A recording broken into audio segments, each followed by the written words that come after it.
All right, here's our problem. We are going to find a delta greater than 0 such that if we have x on this interval centered at 1, then f of x minus 1 will be less than 0.1. Now, notice these numbers are not random here. This 1 is happens to be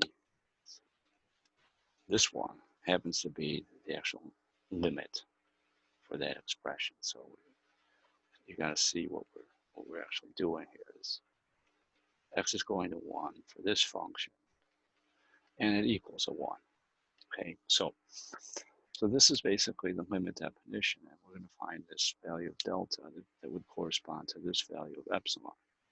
So this is the epsilon that we're given. So what you have to do is we'll start out, and this is essentially what we're trying to do. Trying to find an interval in here centered at 1, such that up in here, our limit, we have this band coming across here,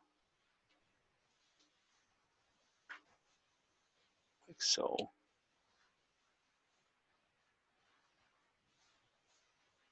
And here we have the yellow, which shows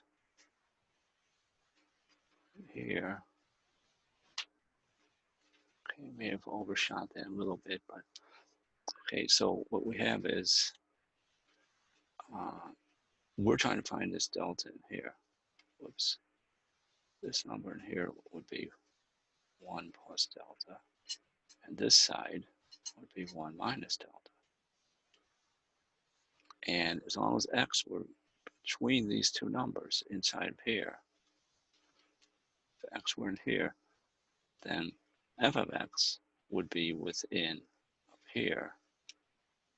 This would be, this number here is 1 plus epsilon, and this number is 1 minus epsilon. So we would be in that band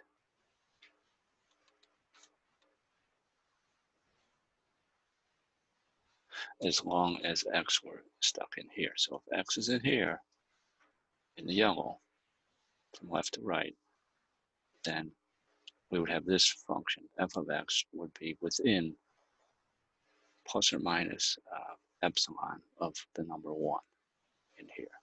So in order to get that, we're going to just do some algebra. We're going to start with our function here. We're going to start with this and write it as 2 minus 1 over x minus 1 less than 0.1.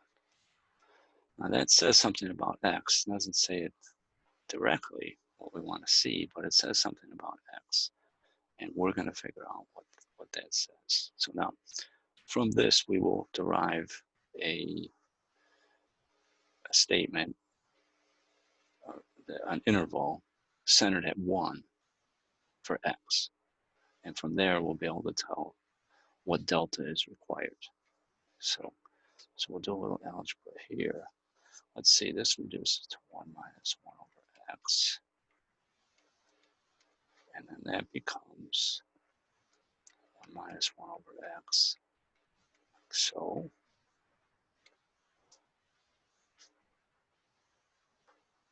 okay, and let's see, what else do we have here? We'll have 0.1 minus 1 is less than negative 1 over x, less than 0.1. I'm sorry, this should have been negative. Sorry about that. 1 minus that 1 over here. Okay, so that gives me minus 1 over x is less than negative 0.9. And this is greater than negative 1.1. All right, so let's continue. And that will make this positive 1 over x. We're going to switch this inequality around. This would be 1.1. And this would be 0.9, like so. So by multiplying by -1, in both of these, it's a compound inequality, and they both are reversed. So this inequality became this one, and this inequality became this one over here. And we can join them together as a compound. Okay, so now one more step. This is reciprocal in here. So this would mean that we do one more change, and we'll have x is less than 1 over 0.9 greater than 1 over 1.1.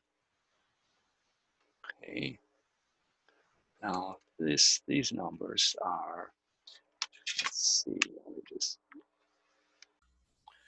now this number, let's see down here, we're at 1.11, and here we're at 0.9090. It repeats like that.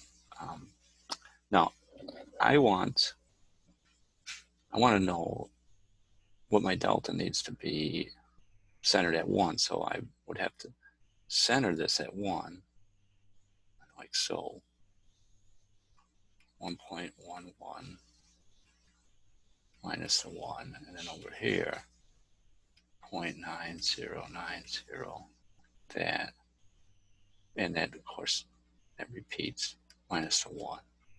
So what this is telling me is that this is an interval centered at 1, but it's not a symmetric interval. Okay, in other words, the distance from 1 to either side here is not the same. So this one, let's see, let's look at that left side there. Let's get that down to a size. We want the absolute. So now what this tells me, I have centered, if you look at a number line, what you have is this. You have the 1 here, and this distance over here, 0.11. And now, if remember, we're concerned with just the distances from 1. So we look at the absolute value of this number, and that would be over here at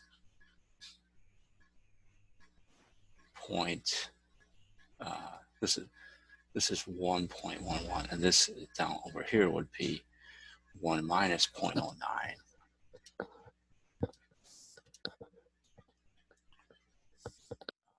Let's see, that's going to be,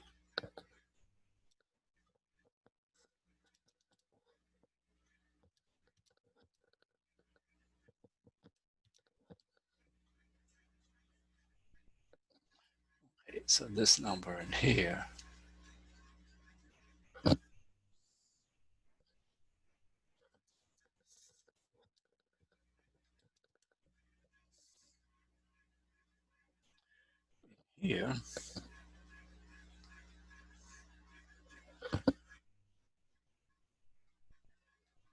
this one, whoops. Okay, so I did the subtraction in here, and okay, this is our number in here. So if we want to guarantee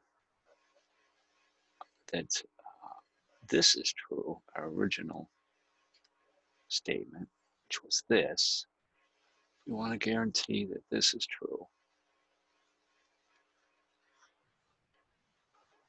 then we'll have to set x down in here.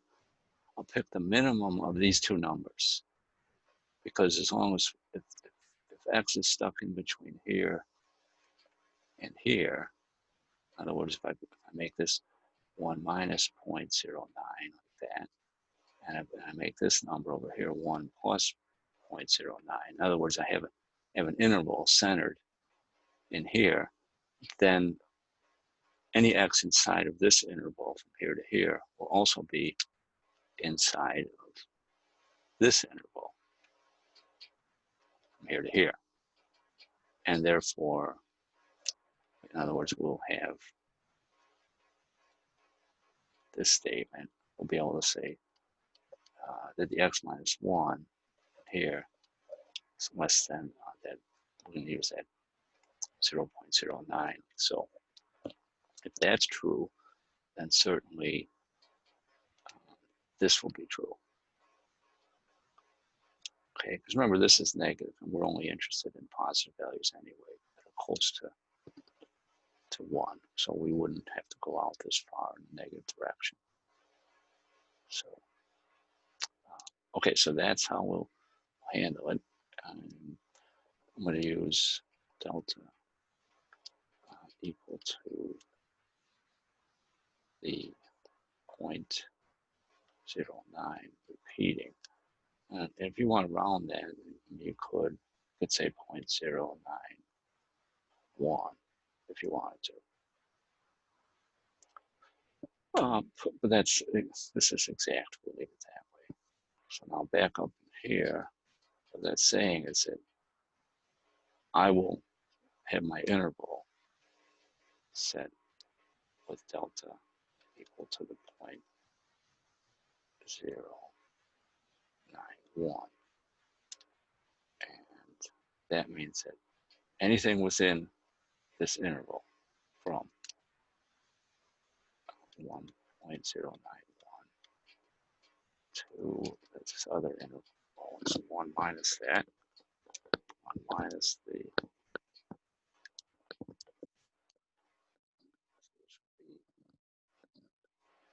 0.909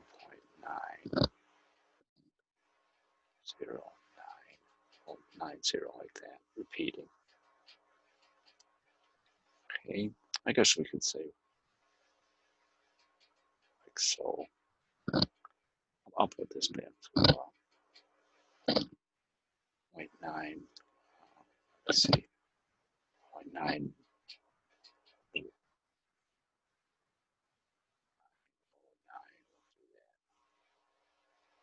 Okay, and I won't put that repeating down there.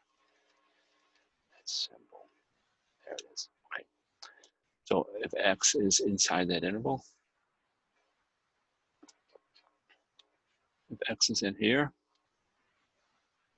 then we'll have this statement right here being true. And then this statement really just means that the difference between my function and the number 1, the absolute value, the differences from my function to 1 is less than 0.1 inside here. Okay, so this epsilon is the 0.1. This is 1 plus